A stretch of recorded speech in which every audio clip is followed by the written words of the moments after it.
And Mark Johnson and my agent and I went around town to different places. We pitched to TNT. Great meeting at TNT. Excellent meeting. The two executives who I pitched it to were on the edge of their seat. They're loving it. And it was the best meeting, the best single meeting I've ever had, because these two people were like, they were such good listeners, and they were into it. Or whether they were faking it or not, I didn't even care, because they were so very nice about it. They were like paying attention. And then what happens? Oh man, and then what happens? As I'm telling them the first episode. And then he's in the RV and there's dead bodies. Oh my God, what happens next? And then they looked at each other when I finished. I get to the end, and they look at each other and they say, "Oh God, I wish we could buy this." And they said, if we bought this, we'd be fired. We would literally be fired. We cannot put this on TNT. It's meth. It can't be meth. It's reprehensible. Could the guy, we got to ask half-heartedly, could the guy be a counterfeiter instead? I said, well, no. I said, all right, well, go, God bless you, that was like the best meeting.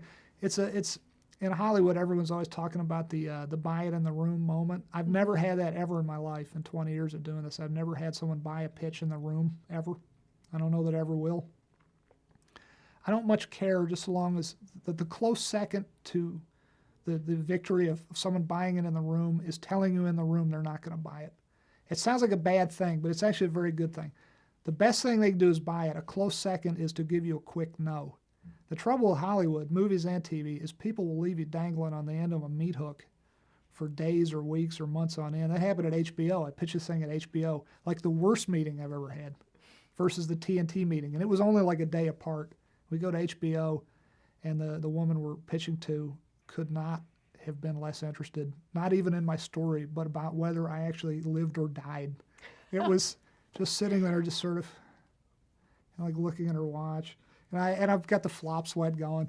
And I get to the end of this pitch, and she's got her two junior executives on either side of her who are just equally disinterested.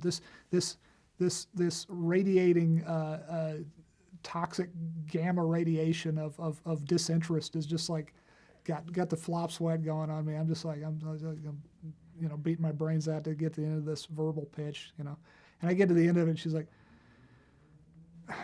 "Okay, well, thank you for coming in." and like never could my agents could never even get her on the phone afterwards. So we pitched all over town.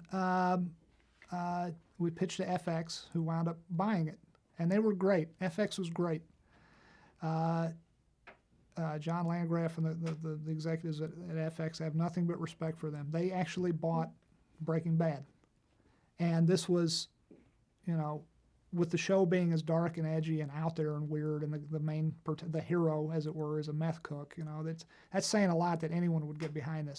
So everlasting credits first to Sony, and then to FX, and then ultimately to AMC for getting behind this thing.